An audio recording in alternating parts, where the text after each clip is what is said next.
Garnish your growth. Take 1. You gotta put it down. Oh. Hey, what's up, you guys? This is Mott. And Nick. And today's topic on Garnish Your Growth is, am I worth that price? Am I worth that price? Can I charge that much? Oh, she's never gonna pay that. Ooh, I feel like she's gonna break up with me. She ain't gonna come back. Does this sound familiar to any one of you guys? It sounded like that for me inside of my head for years and years. And it took me a long time to really feel comfortable as an artist. I do hair for a living. I specialize in extensions. I'm based here in Raleigh, North Carolina. I have a pretty legit space and thing going on, but before this ever happened, I was a solopreneur, and before then, I worked inside of a commissioned space, not doing extensions really at all. And that's kind of where you came from too, right? Not doing extensions at all. Before I worked at Garnish, I had never done extensions before. And I also... Tell them. I also had like Groupons that were going... If you're an artist and you hear the word Groupon, you're like... I had blowout Groupons going on, and I got so many times because the girls with the most natural hair... That's who finds the Groupon. Boy. It's Shorty that has all the hair. So, There's 2 of them, they're sisters. I'll never forget them.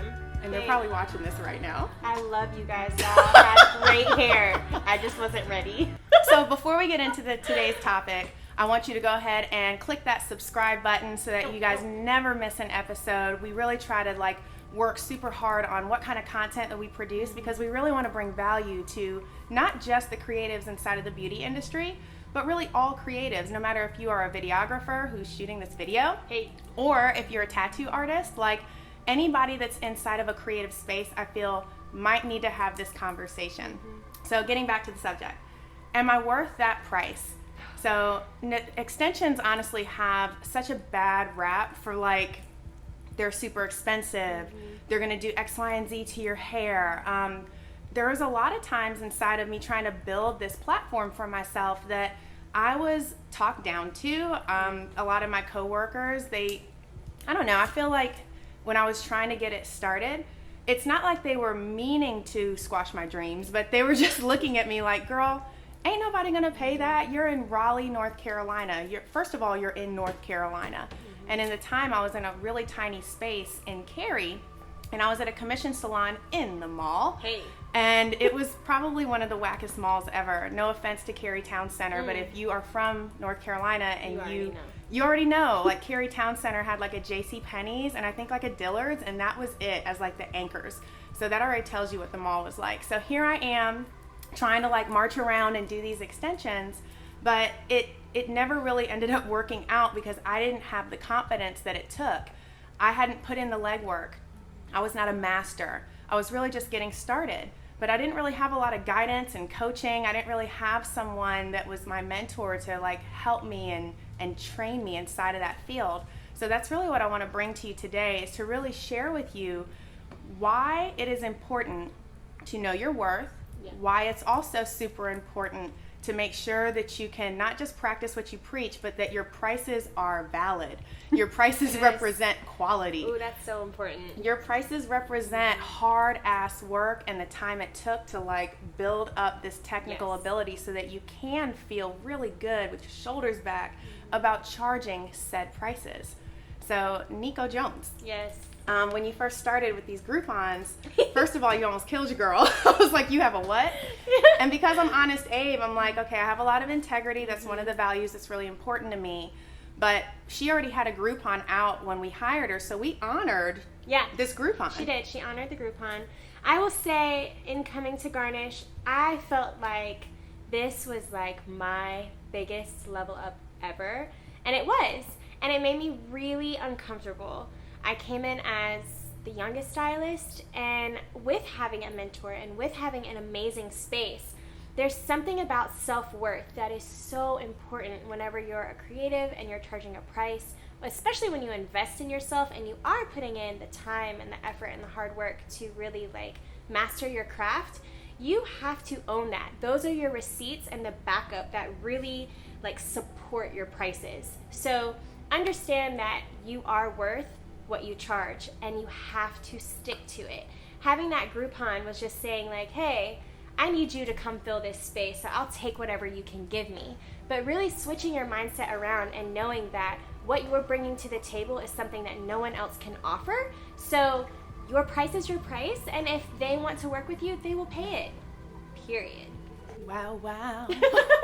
So it makes me so proud to hear you say that, like legit. It was really, really hard for me to get there.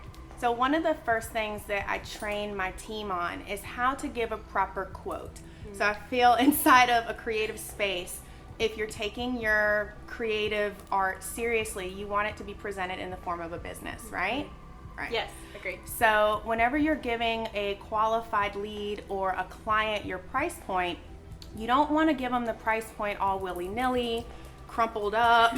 Write it on a little piece of notebook paper and rip it off. Or worse yet, give them the price but then forget what you told them, and then when you come back they're like, that ain't the price you said, girl. So again, you have to really make sure that you are leveled up and that you make sure that inside of being a master, that's also mastering organization, mastering the art of giving somebody your price point without wavering. Yeah. So like you said before, you really have to put in the time, energy, effort, and you have to invest in yourself. Investing in yourself as an artist means that you are taking time away from creating that art for a paying client, and you are practicing that art on a case study. We do not call them guinea pigs, but like a case study or friends and family, or even if you're in the beauty industry, a baby doll head. If you're a photographer, taking some photos of your friends, like making sure that you put in the time and energy to practice said art. Yes. Away from paying clients. Agreed. So that way you have all the fumbles and the slip-ups and the ooh, I should've, while you're doing somebody who's really there to help support you inside of your career, not a paying guest. Yeah, I agree. You really once you decide on what your price is, just like Candice said, you really need to be able to back it up. So practicing that, role-playing your quote. I had to role-play many times of what it would look like to tell someone, this is my price. And only because when I first started doing it, I'd be like, well, it's like there was a whole lot of mumble jumble. And then the eye contact for Nico, she would give the quote almost like she was giving a death sentence. So you would hand the person the quote. She's like, okay, and here it is. It's going to be. I'm like, what's going on? Is she what's happening? Well, I just it just seems like a lot. Something to keep in the back of your mind. If you don't believe in you, then really nobody will.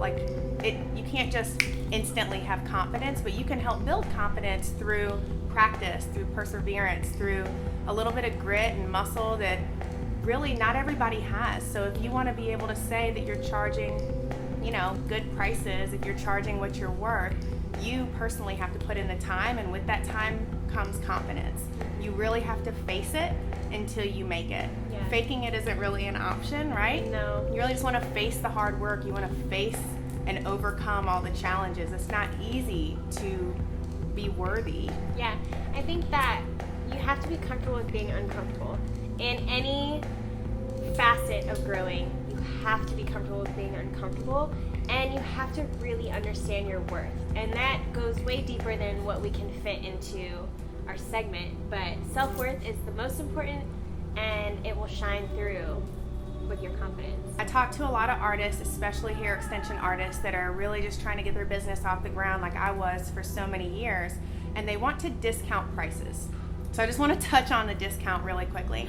So I think that there's a time and a place for a discount. I really do. But in the same token, do you want somebody to reach out to you if they're only looking for the discount? Yeah. It's not you, your work, your integrity, how you show up as an artist. It's really just that you're the cheapest. Yeah. And if you're working with people that are just showing up because of a discount, are you really going to feel the way that you need to feel on the inside, especially once you put in the work?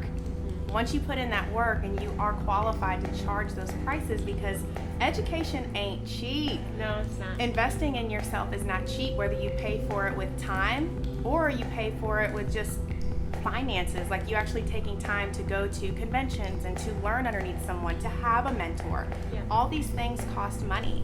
So I would definitely say, if you feel intrigued with discounting your services to gain business, just really try to play it out. Like what do you want at the end? Like, do you want a thriving clientele who chooses you because you are the artist that they want to work with? Or do you want a clientele of women that would jump ship if somebody charges a little bit less than you do? So you really have to try to set yourself apart.